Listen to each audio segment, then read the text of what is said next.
హాస్టళ్లను ఆయన ప్రారంభించారు. వీటిలో సుమారు 1200 మంది విద్యార్థులకు వసతి సౌకర్యాలు లభించనున్నాయి. ప్రస్తుతం ఓయూలో ఉన్న 25 హాస్టళ్లతో పాటు ఈ కొత్త భవనాల వల్ల విద్యార్థుల వసతి సమస్యల కొంతవరకు పరిష్కారం కానున్నాయి. గిరిజన సంక్షేమ శాఖ సహాయంతో మరో 2 కొత్త హాస్టళ్లకు కూడా సీఎం శంకుస్థాపన చేశారు.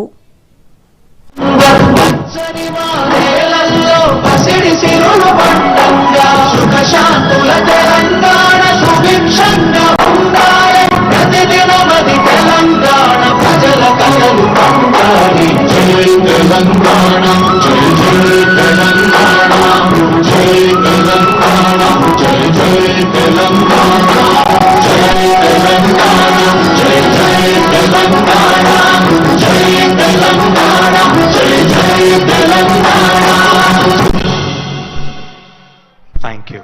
Kindly take your seats. It is now my distinct honor to invite our first speaker to the podium.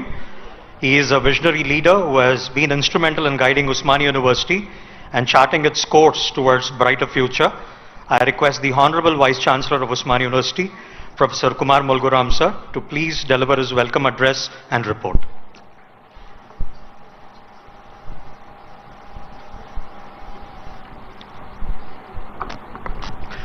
అందరికీ నమస్కారం. ఓయూ ఉద్యోగులు, విద్యార్థులు, పూర్వ విద్యార్థులు, ఉద్యోగుల తరపున ఉస్మానియా విశ్వవిద్యాలయానికి వచ్చేసిన గౌరవ ముఖ్యమంత్రి శ్రీ యనమల రేవంత్ రెడ్డి గారికి స్వాగతం, సుస్వాగతం.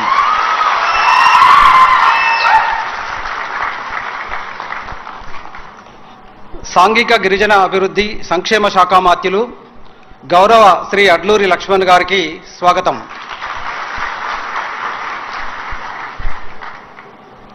విద్యాశాఖ కార్యదర్శి Srimati doctor Yogita Rana IAS garu, commissioner collegiate education Srimati Shri Devasena IAS గారికి స్వాగతం.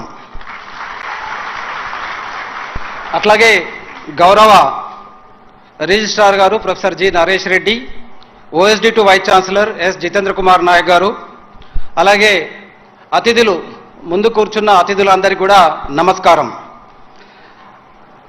ఆయా ఫ్యాకల్టీ డీన్స్, ప్రిన్సిపల్స్, విగాధిపతులు, board of studies chairmans, directors, విశ్రాంత అధ్యాపకులు,